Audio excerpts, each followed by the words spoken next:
Good morning, everybody. How we doing?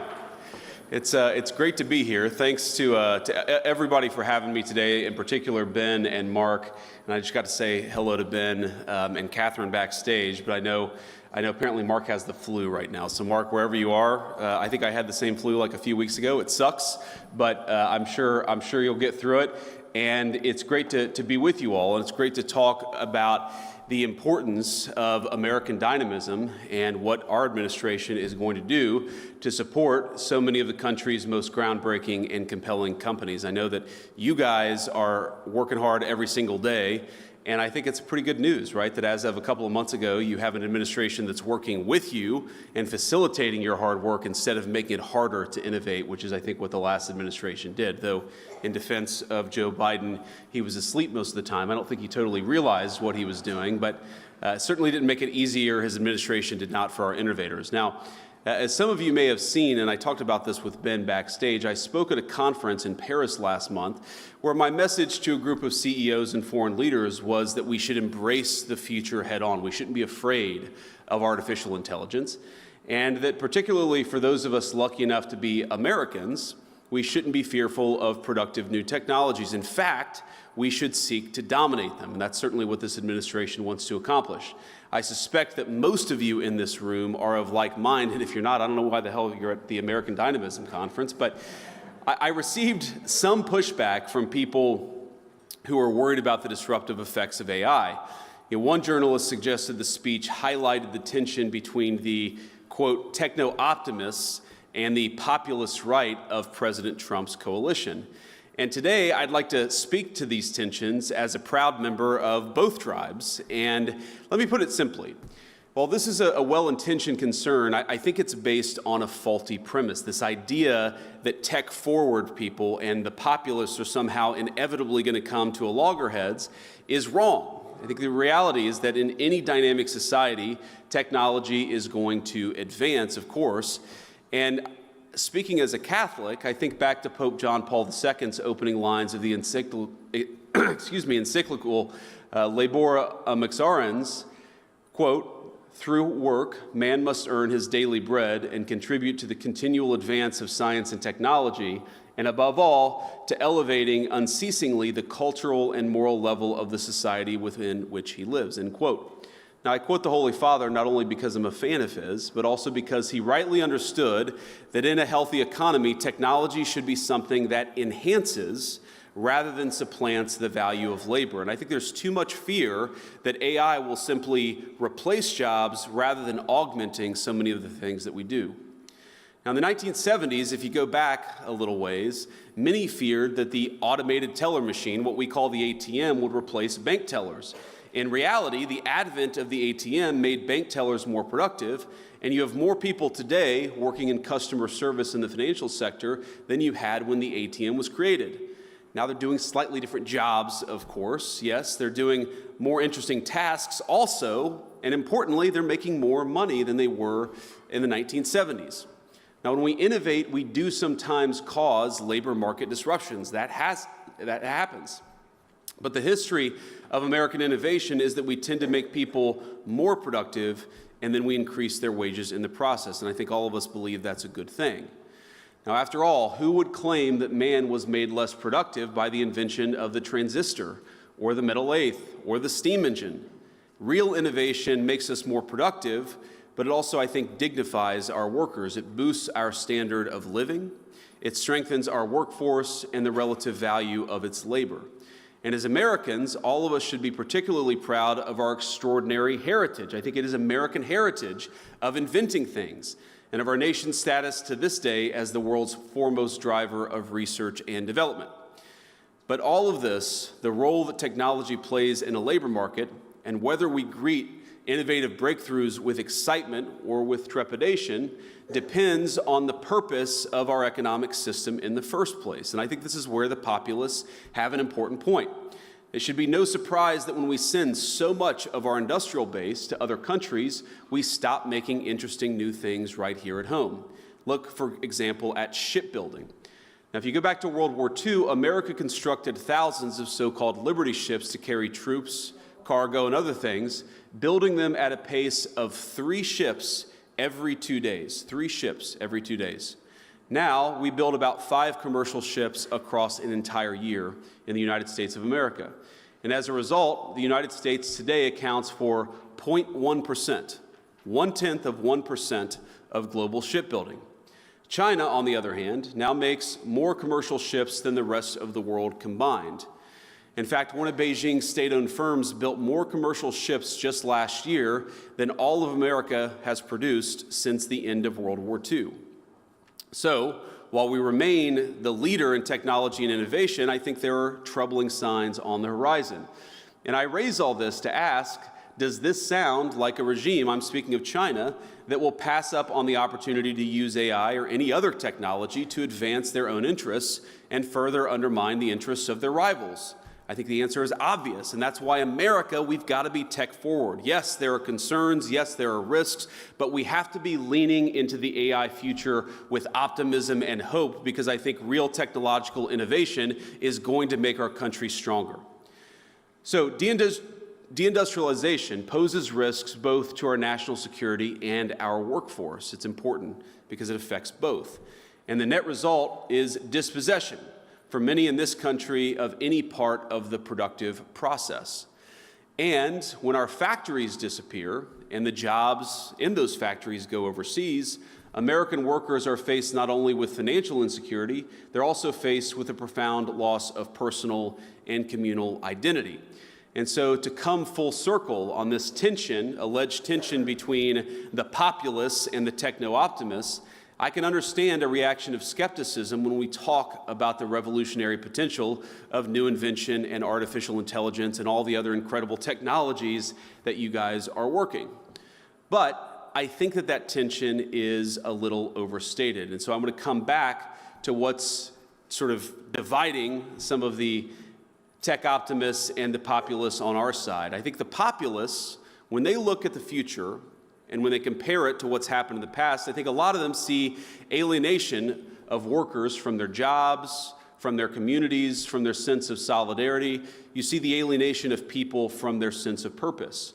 And importantly, they see a leadership class that believes welfare can replace a job and an application on a phone can replace a sense of purpose.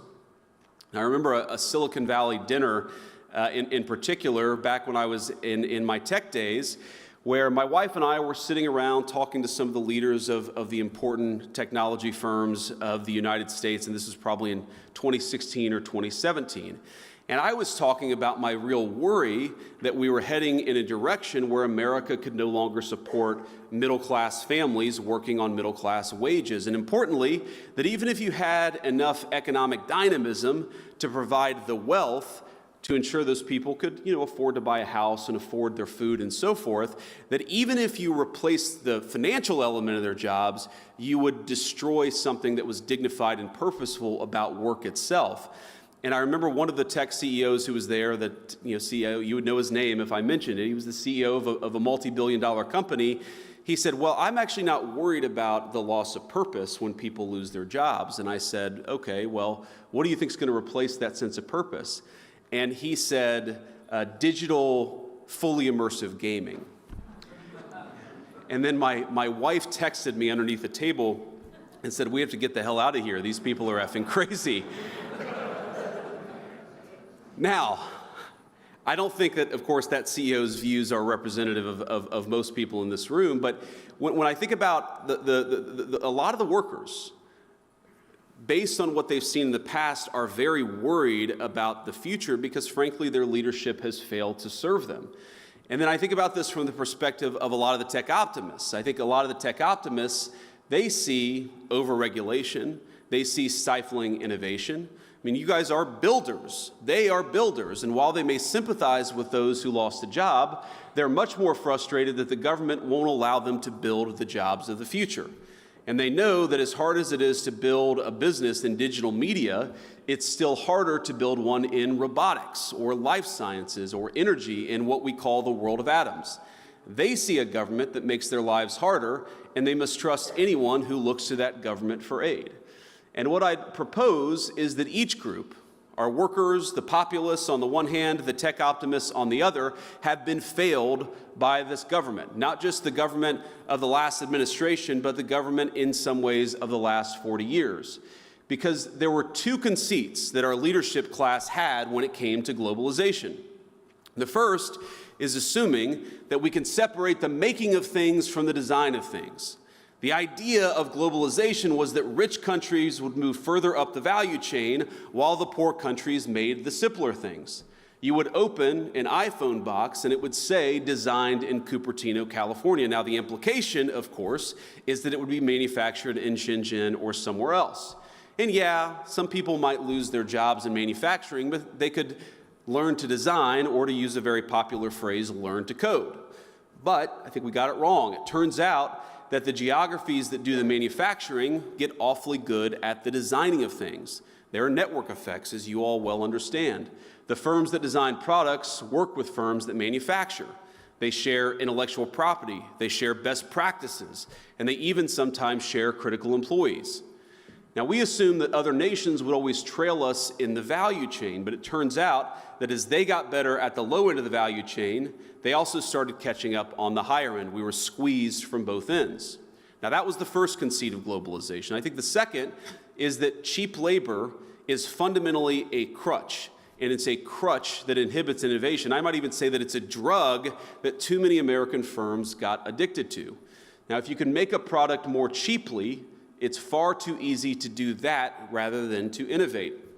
And whether we were offshoring factories to cheap labor economies or importing cheap labor through our immigration system, cheap labor became the drug of Western economies. And I'd say that if you look in nearly every country from Canada to the UK that imported large amounts of cheap labor, you've seen productivity stagnate. I don't think that's not a total happenstance. I think that the connection is very direct. Now, one of the debates you hear on the minimum wage, for instance, is that increases in the minimum wage force firms to automate. So a higher wage at McDonald's means more kiosks. And whatever your views on the wisdom of the minimum wage, I'm not going to comment on that here. Companies innovating in the absence of cheap labor is a good thing. I think most of you are not worried about getting cheaper and cheaper labor. You're worried about innovating, about building new things, about the old formulation of technology is doing more with less. You guys are all trying to do more with less every single day. And so I'd ask my friends, both on the tech optimist side and on the populist side, not to see the failure of the logic of globalization as a failure of innovation. Indeed, I'd say that globalization's hunger for cheap labor is a problem precisely because it's been bad for innovation. Both our working people, our populists, and our innovators gathered here today have the same enemy. And the solution, I believe, is American innovation. Because in the long run, it's technology that increases the value of labor. Innovations like the American system and the interchangeable parts revolution it sparked, or Ford's moving assembly line that skyrocketed the productivity of our workers. That's how American industry became the envy of the world. And that's what I really want to talk about today, why innovation is key to winning the worldwide manufacturing competition, to giving our workers a fair deal, and to reclaiming our heritage via America's great industrial comeback. And I believe that's what we're on the cusp of, a great American industrial comeback. Because innovation is what increases wages. It's what protects our homelands, and I know we have a lot of defense technology companies here. It's what saves troops' lives on the battlefield. And I know everyone here today largely agrees. It's why we have some of the greatest inventors and thinkers in energy, precision machining, countless critical high-value industries just in this room. And I think the other thing that unites all of you is that you're builders. And I use that word deliberately. I was very moved by Mark's manifesto from a few years ago about America. We're a nation of builders. We make things, we create things. Each of you came to this summit not because you developed some flash-in-the-pan application, but because you're building something very real. You're raising new factories, you're turning profits back into R&D, and you're creating new, good-paying jobs for your fellow Americans. And this is why I'm such huge fans of yours, of Ben's and Mark's, and of the entire endeavor. And that we recognize now in our administration is the time to align our work interests with those of all of you. It's time to align the interests of our technology firms with the interests of the United States of America writ large. Now, all of you, in your own ways, have answered that call. After all, there's nothing forcing anyone to be in the room today. Each one of you could have set up headquarters in Southeast Asia or China, I'm sure, and you would have done quite well for yourselves financially. But you're here, I hope, because you love your country. You love its people and the opportunities that it's given you, and you recognize that building things, our capacity to create new innovation in the economy, cannot be a race to the bottom. Now, America's not going to win the future by ditching child labor laws or paying our workers less than Chinese or Vietnamese laborers. We don't want that, and it's not on the table. We can only win by doing what we always did, protecting our workers and supporting our innovators, and doing both of those things at the same time. And so, I want to talk a little specifics here. The Trump administration's great plan for staging the great American manufacturing comeback is simple. You're making interesting new things here in America? Great. Then we're going to cut your taxes, we're going to slash regulations, we're going to reduce the cost of energy so that you can build. Our goal is to incentivize investment in our own borders, in our own businesses, our own workers, and our own innovation. We don't want people seeking cheap labor. We want them investing and building right here in the United States of America. And so if you'll allow it, I'd like to talk about a few ways that the Trump administration is already pursuing a pro-innovation economy that allows our workers to thrive and our companies to outcompete their foreign peers. In short, an economy that is vibrantly America first, that serves Americans from all walks of life and of every kind. Now, first, President Trump is starting with, and is dead serious, about rearranging our trade and tariff regime internationally. We believe that tariffs are a necessary tool to protect our jobs and our industries from other countries, as well as the labor value of our workers in a globalized market. In fact, combined with the right technology, they allow us to bring jobs back to the United States of America and create the jobs of the future. Just look in the past few months at the auto industry as an important example. When you erect a tariff wall around a critical industry like auto manufacturing, and you combine that with advanced robotics and lower energy costs and other tools that increase the productivity of U.S. labor, you give American workers a multiplying effect. Now that, in turn, allows firms to make things here at a price-competitive basis. Our president gets that, which is why last month we posted 9,000 new auto jobs after many, many years of stagnation or even decline in the auto sector. It's why, just weeks in, we already have new plan of production announcements from Honda, from Hyundai, and Stellantis worth billions of dollars and thousands of additional jobs on top of the ones that were already created. Now, this takes work. It took, in the president's first term, the president ripping up NAFTA and creating a new U.S. deal for American manufacturers in North America. But there's important work, and we're going to do it. Now, second, all of this is why the president is approaching the issue of illegal immigration as aggressively as he has, because he knows that cheap labor cannot be used as a substitute for the productivity gains that come with economic innovation. And so we've cracked down on illegal immigration at the border, where the results speak for themselves. Last month, migrant crossings were down 94% to their lowest number all time, and that happened just in 2 months of serious border enforcement. Thanks to President Trump's leadership, last month, for the first time in over a year, the majority of job gains went to American citizens born on U.S. soil, and that's important. For the first time in over a year, the majority of job creation actually went to American citizens. The third, this administration is focused on reducing our input costs for our manufacturers and for everybody else. Achieving energy abundance, and I know Doug Burgum was here earlier, will be here later, is top of mind. Because when we look at some of the most exciting applications of new technologies, we realize it's going to take a lot of power to keep them running. And we're thrilled to have our friends from the United Arab Emirates, a number of the business leaders and government leaders in town this week for meetings with our government. And one of the things they consistently hammer upon is something that unfortunately too few of our European allies tend to get, is that if you want to lead in artificial intelligence, you have got to be leading in energy production. So we are going to set the pace there, and we are going to lead from the front. Now, we are already seeing, the good news is, signs of progress, even just a couple of months in. Gas and diesel prices are dropping, the cost of a barrel of U.S. crude is way down, and last Wednesday, the administration took major steps to make energy even cheaper and liberate our companies from stifling environmental regulations. Now, that is great, but of course, there's a lot more work we have to do over the next 4 years. Getting the tax bill right is especially critical for all of you and for all of your workers. We know how important it is to restore 100% bonus depreciation for capital investments, as well as full expensing for R&D. Again, we want people to invest in America, and we're going to make sure the tax code reflects that. In order to build on the success of the original tax law, meaning the tax law from the President's first administration, our administration is working to broaden some provisions that are critical to the industrial base, like expanding full expensing to cover factory construction. For business owners, including manufacturers, making the 2017 tax cuts permanent will provide further confidence and predictability to invest in new technology and equipment, hire more American workers, and grow all of your businesses. And we have a lot more to do, but the country's already starting to see the payoff of this administration's bold economic agenda. For producers and consumers alike, inflation is finally starting to come down.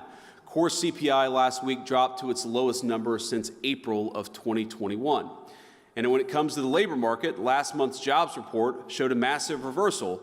10,000 new manufacturing jobs created, where the previous year we had lost over 100,000 manufacturing jobs.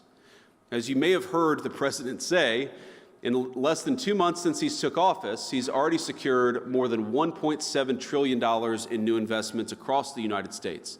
That's hundreds of thousands of new jobs in manufacturing, AI, other hard tech sectors, and more. So we think there's a lot to be excited about. There's a lot that we're excited about, and we certainly hope that you guys are excited too. But the fundamental premise, the fundamental goal of President Trump's economic policy is, I think, to undo 40 years of failed economic policy in this country. For far too long, we got addicted to cheap labor, both overseas and by importing it into our own country, and we got lazy. We overregulated our industries instead of supporting them. We overtaxed our innovators instead of making it easier for them to build their great companies. And we made it way too hard to build things and invest things in the United States of America. That stopped 2 months ago, and it will continue to stop, and will continue to fight for American workers and the American businesses that hire them and that support them. So I want to thank you all for two things. Number one, I want to thank you all for doing what you do. Again, you could have chosen the easy path. Every single person in this room, as the President would say, you're all very high IQ.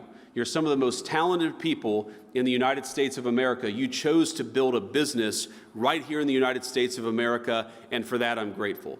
But the second thing I want to say is that I think you're not just building your own business, I think that you are part of a great American industrial renaissance.